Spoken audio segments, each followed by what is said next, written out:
പിന്നെ ഒരുപാട് ഗാനമേള, അന്ന് ഗാനമേളകളാണല്ലോ. ഗാനമേള പരിപാടികൾക്ക് പോവുക, കോറസ് പാടുക, ഹമ്മിങ്സ് പാടുക. പക്ഷേ ഈ സ്ട്രഗ്ലിംഗ് സ്റ്റേജ് എന്ന് പറയുമ്പോൾ ഇപ്പോൾ നിങ്ങൾ ഒരുപാട് പേരെ കണ്ടിട്ടുണ്ടാവും. മ്യൂസിക് ഡയറക്ടേഴ്സ് ചിലപ്പോൾ നമ്മളടുത്ത് ബിഹേവ് ചെയ്തിട്ടുള്ളത് ഒരു ശരിയായ രീതിയിലായിരിക്കണമെന്നില്ല. അവർ ചിലപ്പോൾ അത് ഉദ്ദേശിച്ചിട്ടുണ്ടാവില്ല, പക്ഷെ നമുക്ക് നന്നായിട്ട് ഫീൽ ചെയ്തിട്ടുണ്ടാവും. അപ്പോൾ തിരിച്ചു ഇങ്ങനെ മടങ്ങി പോകുമ്പോൾ ചിലപ്പോൾ നമ്മളൊരു മനസ്സിൽ കരഞ്ഞുകൊണ്ടായിരിക്കും ഒരു പക്ഷേ പോയിട്ടുണ്ടാവും. പക്ഷെ ഇതൊക്കെ പിൽക്കാലഘട്ടത്തിൽ ഊർജ്ജമായിട്ടുണ്ടാവും. അതൊക്കെ വെച്ചിട്ട് പ്രാക്ടീസ് ചെയ്തിട്ടുണ്ടാവും. അതെ അതെ, അയ്യോ ഭയങ്കര ഇതല്ലേ അതൊക്കെ ഓർക്കുമ്പോൾ. നമുക്ക് അങ്ങനത്തെയൊക്കെ ഒരു എന്തെങ്കിലുമൊക്കെ ഇൻസിഡൻസ് ഉണ്ടായിട്ടുണ്ടാവുമല്ലോ വരുന്ന വഴിക്ക്. അപ്പോൾ ഇപ്പം അതൊക്കെ പിന്നെ ചിലർ നമ്മളെ മുഖം മറച്ച് ഇങ്ങനെ കാണിച്ചവർ ഇപ്പോൾ നമ്മളെ അയ്യോ പിന്നെ അങ്ങനെ പറയുന്നുണ്ട്. അപ്പോൾ അതൊക്കെ കാണുമ്പോൾ നമുക്കൊരു ഒരു കൊള്ളാം, ഇങ്ങനത്തെയൊക്കെ ഒരു എക്സ്പീരിയൻസ് എന്ന് തോന്നുന്നു. പക്ഷേ ഇതൊന്നും ഒരു സ്ട്രഗിൾ എന്ന് പോലും പറയാൻ എനിക്ക് ഇഷ്ടമല്ല. കാരണം അത് അങ്ങനെയാണ് വരേണ്ടത്. അതിനിപ്പോൾ അങ്ങനെ ഭയങ്കര സ്ട്രഗിൾ ചെയ്തൊന്നും ഞാൻ അത് പറയുന്നില്ല. സ്ട്രഗിള് ഇപ്പം ഞാൻ പറയുന്നതിനെക്കാട്ടി കൂടുതൽ ഉണ്ടായിരുന്നു ആ സമയത്ത്. കുറേ യാത്ര, എത്രയോ വർഷങ്ങൾ ഒന്നും ആവുന്നില്ല. നമുക്ക് ഇപ്പം സ്ത്രീകളായതുകൊണ്ട് തന്നെ നമുക്ക് ഒരു പരിധി കവിഞ്ഞ് നമുക്ക് ആൾക്കാരുമായിട്ട് പരിചയം വെക്കാനോ. അമ്മ കുറച്ച് കാര്യങ്ങളിൽ വളരെ സ്ട്രിക്റ്റ് ആയിട്ടുള്ളൊരു ലേഡിയാണ്. അമ്മയ്ക്ക് അമ്മയുടേതായിട്ടുള്ളൊരു ആദർശമുണ്ട്. അപ്പോൾ അതിൽ മാത്രമേ നിന്നിട്ടേ അമ്മ എന്നെ കൊണ്ടുപോയിട്ടുള്ളൂ. അതിന്നും ഇൻഡസ്ട്രിയിൽ എല്ലാവർക്കും ആ കാര്യം അറിയാം. എൻ്റെ അമ്മ എന്ന് പറയുമ്പോഴേ ആൾക്കാരപ്പം എണീക്കും, ഈ ഒരു ആലക്ഷ്മിയുടെ അമ്മ, അത്ര റെസ്പെക്റ്റാണ്. അമ്മയുടെ ഒരു യൗവനം മുഴുവനും അമ്മ ഞങ്ങൾക്ക് വേണ്ടിയിട്ട് ജീവിച്ചതാണ്. അപ്പോൾ അത്രയും കൺവിക്ഷനോടുകൂടി വന്ന ആയതുകൊണ്ട്. എനിക്കൊരു ചേട്ടനുണ്ട്. ചേട്ടൻ ഇപ്പോൾ സിംഗപ്പൂരാണ്. അപ്പം ഞങ്ങളെ അങ്ങനെ കൊണ്ടുവന്നുകൊണ്ട് എനിക്ക് ആ ഒരു വാല്യൂസും എല്ലാം അമ്മ തന്നിട്ടുണ്ട്. ഞാൻ വളർന്നു വരുമ്പോൾ എങ്ങനെയാണ് ഇതിൽ ഫീൽഡ് നിൽക്കണ്ടേ, എങ്ങനെ എനിക്ക് പറയണമെന്ന് എനിക്കറിയില്ല. അതൊരു പക്ഷേ രാജി ഇടയ്ക്ക് പറഞ്ഞു കേട്ടിട്ടുണ്ട്, അമ്മ ടൈം കംപ്ലീറ്റ് നിങ്ങൾക്ക് വേണ്ടി തന്നു. അതുകൊണ്ടാണ് നിങ്ങൾ രണ്ടുപേരും ഉണ്ടായത്. ഒരുപക്ഷെ രണ്ടാമതൊരു കല്യാണം കഴിച്ചിരുന്നെങ്കിൽ നിങ്ങൾക്ക് ഇത്രയും ടൈം കിട്ടില്ലായിരുന്നു. പക്ഷെ നിങ്ങൾക്ക് പൊസസീവ്നെസ് ഉണ്ടായിരുന്നു, അങ്ങനെ വേണം മനസ്സിലാക്കാൻ. അന്നും അതൊന്നും ആലോചിച്ചിട്ടില്ല ഇന്നും. കാരണം ഞങ്ങൾ 3 പേരെന്നുള്ളത് ഒരു ലോകമായിരുന്നു. അമ്മയുടെ അപ്പുറം ഇപ്പുറയും ഞങ്ങളുണ്ട്. പിന്നെ അമ്മൂമ്മയും മുത്തശ്ശനും അവരുടെ കാലം കഴിയുന്നവരെ അവരും ഉണ്ടായിരുന്നു. അപ്പം മറ്റ് ചിന്തകളൊന്നും അമ്മയ്ക്കോ ഞങ്ങൾക്കോ ഒന്നും ഉണ്ടായിട്ടില്ല. പക്ഷെ അമ്മയെപ്പോലെ ഒരാളെ ഞാൻ കണ്ടിട്ടുമില്ല. ഞാൻ അമ്മയായി, ഞാനിപ്പം ഒരുപാട് പേരെ ഞാൻ കാണുന്നു.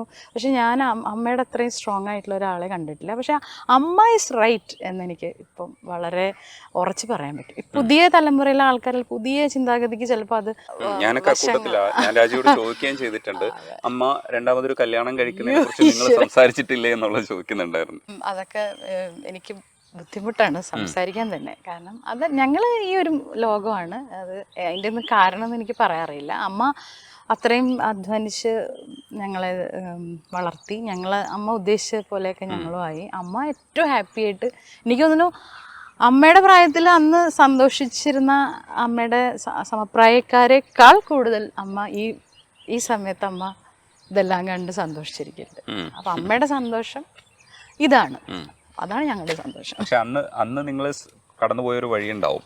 ഇടയ്ക്കൊക്കെ നിങ്ങൾ ചിലപ്പോൾ 3 പേരും കൂടി ഇരിക്കുമ്പോഴോ അല്ലെങ്കിൽ 2 പേരും കൂടി ഇരിക്കുമ്പോഴോ ഒക്കെ അത് പറയുമായിരിക്കും, അന്ന് നമ്മളവിടെ പോയപ്പോൾ ഇത് സംഭവിച്ചില്ല. പക്ഷെ ഇന്ന് അത് പറയുന്നതിന് വേറൊരു സാധനമാണല്ലോ, ഇന്നൊരു ആസ്വാദനമാണുള്ളത്. ഇന്ന് ഇപ്പം ഞാൻ കഴിഞ്ഞ വർഷം നവംബറിൽ, അമ്മ ഇപ്പം സിംഗപ്പൂരാണ് ചേട്ടൻ്റെ അടുത്ത്. ഞാനൊരു 1 വീക്ക് മറ്റേ പാട്ട് ബുക്കൊക്കെ ഇവിടെ വെച്ചിട്ട്, മറ്റേ പരിപാടിക്ക് പോകാനാണല്ലോ നമ്മൾ പുറത്തോട്ട് പോകണേ, എല്ലാം ഇവിടെ വെച്ചിട്ട് ഞാനൊരു 1 വീക്ക് ഫുൾ അമ്മയും ചേട്ടനും ഞാനും മാത്രം. അപ്പോൾ ഈ പറഞ്ഞതുപോലെ പഴയ കാര്യങ്ങളൊക്കെ പറഞ്ഞ് ഞങ്ങളുടെ ഒരു ടൈം അത് ഇപ്പോഴും ഉണ്ട്. ഞങ്ങളങ്ങനെ കുറച്ച് നേരം ഇരിക്കാറുണ്ട്, പഴയ കാര്യങ്ങളൊക്കെ പറഞ്ഞു. നിങ്ങളുടെ മനസ്സിനകത്ത് ഇപ്പോഴും ഒരു അനിയത്തി കുട്ടിയൊക്കെ ഉണ്ടല്ലേ? ഉറപ്പ്. എനിക്കത് പറയുമ്പോഴേക്കും എൻ്റെ ചേട്ടൻ എന്ന് പറഞ്ഞാൽ ഞങ്ങൾ 1.5 വയസ്സ് വ്യത്യാസമേ ഉള്ളൂ ഞാനും രാജുവും തമ്മിൽ. കുറേ രാജു അത് മറ്റേ മായാവി, ഞങ്ങളങ്ങനെ മറ്റേ ട്യൂഷനൊക്കെ പോകുമ്പോൾ എല്ലാവരും രാജു രാധ, അതേപോലെ ഒരു രാജു രാധ എന്ന് പറയുമായിരുന്നു. അപ്പോൾ അത് കഴിഞ്ഞിട്ട് പിന്നെ ഞാൻ കല്യാണം കഴിഞ്ഞു, ചേട്ടൻ അങ്ങ് പോയി. ഞങ്ങൾ പരസ്പരം കാണാൻ കുറേ ഇതായി.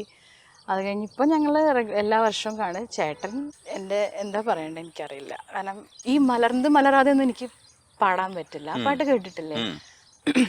മലർന്ന് മലരാത പാതി മലർ പോലെ വളരും വിഴിവണ്ണമേ வந்து விடிந்தும் விடியாத காலை பொழுதாக വിളൈந்த കല എന്നമേ. ഒരു ചേച്ചി അനിയത്തിയും ചേട്ടനും തമ്മിലുള്ള റിലേഷൻഷിപ്പിന്റെ പാട്ടാണ്. അപ്പൊ അതൊക്കെ എനിക്ക് സ്റ്റേജിലൊന്നും പാടാൻ പറ്റില്ല, ഞാൻ കരയും.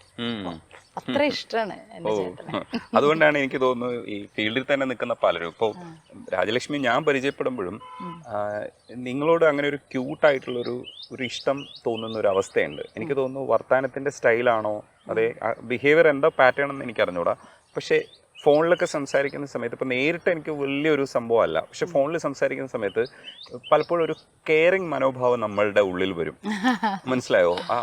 ഈ കൊച്ചിനെ എന്നുള്ള രീതിയിലാണ് നമ്മുടെ ഉള്ളിലെ ചിന്ത വരുന്നത്. അതൊരു പക്ഷെ എനിക്ക് തോന്നുന്നത് നിങ്ങൾ ആ ഒരു ചേട്ടന്റെ അനിയത്തിയായിട്ട് ഇരിക്കുന്നത് കൊണ്ടുള്ളൊരു. അതെ, കറക്റ്റാണ്. ഞാൻ ചേട്ടന്റെ അനിയത്തി. പിന്നെ എനിക്ക് എല്ലാവരോടും എനിക്ക് അങ്ങനെ തന്നെയാണ് ഞാൻ സംസാരിക്കുന്നത്. ചേട്ടാന്ന് ഞാൻ വിളിച്ച അവരെന്നെ അങ്ങനെ കാണുള്ളൂ. പിന്നെ ഞാൻ സംസാരിക്കണതും എനിക്ക് മറ്റ് ഒരു തോട്ട്സൊക്കെ എനിക്ക് അങ്ങനെ വളരെ റെയറാണ്. എനിക്കെപ്പോഴും ഞാൻ ഒരു കുട്ടിയാണ്, ഞാൻ എത്ര വയസ്സായാലും എനിക്ക് ഇതാണ് എൻ്റെ ഒരു സ്റ്റൈല്. ഞാൻ ഇങ്ങനെയൊക്കെ സംസാരിക്കും. എനിക്ക് അതാണ് ഏറ്റവും ഇഷ്ടം. എല്ലാവരുടെയും ഒരു അനിയത്തിയായിട്ടിരിക്കാം, വയസ്സായവരുടെ. അല്ല, ഇവരൊക്കെ എന്നെ ചേച്ചി എന്ന് വിളിക്കും. എനിക്ക് ആ ഒരു സിസ്റ്റർ ഒരു ഫുഡ് എനിക്ക് ഭയങ്കര ഇഷ്ടം. ചോദ്യം ചോദിക്കുമ്പോൾ എല്ലാ തരത്തിലുള്ള കാര്യങ്ങളും ചോദിക്കണമല്ലോ എന്ന് വിചാരിച്ച് ചോദിക്കുക. ശരിക്കും ഈ ഫീൽഡിൽ ഒരുപാട് കാലം നിൽക്കുമ്പോൾ ഒരുപാട് തരത്തിൽ നമുക്ക് ഇഷ്ടങ്ങൾ വരും. ഇപ്പോൾ പാട്ടിനോട് തന്നെ നമുക്ക് തോന്നുന്ന ആരാധന എന്ന് പറയുന്നത് ഒരു പാട്ടിൽ മാത്രം ഒതുങ്ങി നിൽക്കണമെന്നില്ല. ആ പാട്ട് ക്രിയേറ്റ് ചെയ്ത മനുഷ്യരോടും നമുക്ക് ഭയങ്കര ഇഷ്ടം വരും. ഈ ഇഷ്ടം പാട്ടുപാടി നമ്മളൊരിതും മാനേജ് ചെയ്യും. പാട്ട് നന്നായിട്ട് പാടുമ്പോൾ നമുക്ക് ആ ഇഷ്ടം കിട്ടിയതുപോലെ തന്നെ ഫീൽ ചെയ്യും.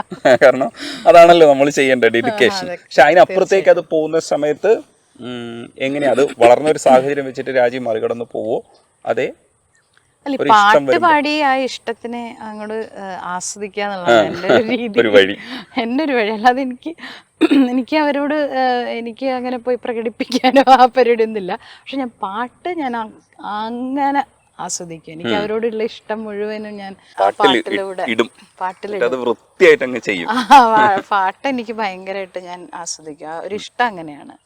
വിദ്യാജിയുടെ നമ്മൾ പറഞ്ഞു, അതുപോലെ രാജാ സാറ്, റഹ്മാൻ സാറ്, ചിലപ്പോൾ സൽ ചൗധരി, സൽദ, ചിലപ്പോൾ ദേവരാജൻ മാസ്റ്റർ, അങ്ങനെ എല്ലാവർക്കും ഉണ്ടല്ലോ ഒരു എവിടെ ഒരു പിടിക്കുന്ന ഒരു സാധനം.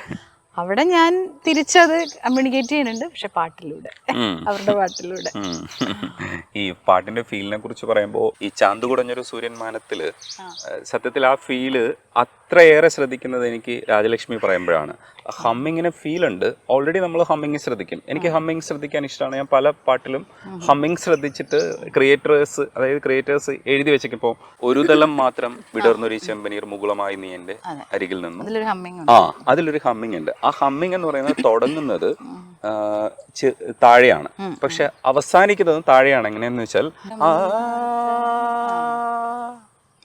ഒരു തലം മാത്രം. ഇപ്പോൾ ഒരു ഭക്തിയുടെ പാരമ്യതയാണെങ്കിൽ, ഭക്തിയാണ് അതിനകത്ത് കൈകാര്യം ചെയ്യുന്ന വിഷയമെങ്കിൽ ഇത് താഴെ ഇറങ്ങേണ്ട ആവശ്യമില്ല. പീക്കിൽ തന്നെ നിന്നാൽ മതി. ഭക്തിക്ക് ഇറക്കമില്ല, കയറ്റം മാത്രമേ ഉള്ളൂ. പക്ഷേ അപ്പം മനുഷ്യനുമായിട്ട് അത് കണക്ട് ചെയ്ത് ചിന്തിക്കുമ്പോൾ അതിനകത്തൊരു അർത്ഥം വരും. അതേപോലെ ഇതിനെയൊക്കെ ഇങ്ങനെ ഇത് മനസ്സിലാക്കിയാൽ മതി.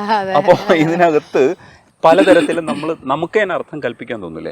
അതിന് ഏറ്റവും ബെസ്റ്റ് എക്സാമ്പിൾ ആണ് ഇതെന്നുള്ളത് രാജലക്ഷ്മി എന്നോട് പറയുമ്പോഴാണ് ഞാൻ വീണ്ടും പോയിട്ട് ഹമ്മിങ് കേൾക്കുമ്പോൾ ഉണ്ടല്ലോ, ഇത് എന്ത് രസമാണ്, ഇത് എക്സാമ്പിൾ ആണ്. അതെ, ആ പാട്ടിന്റെ ഹമ്മിങ് കേട്ട് കഴിഞ്ഞാൽ നിങ്ങൾക്ക് ഒരു അർത്ഥം കിട്ടും.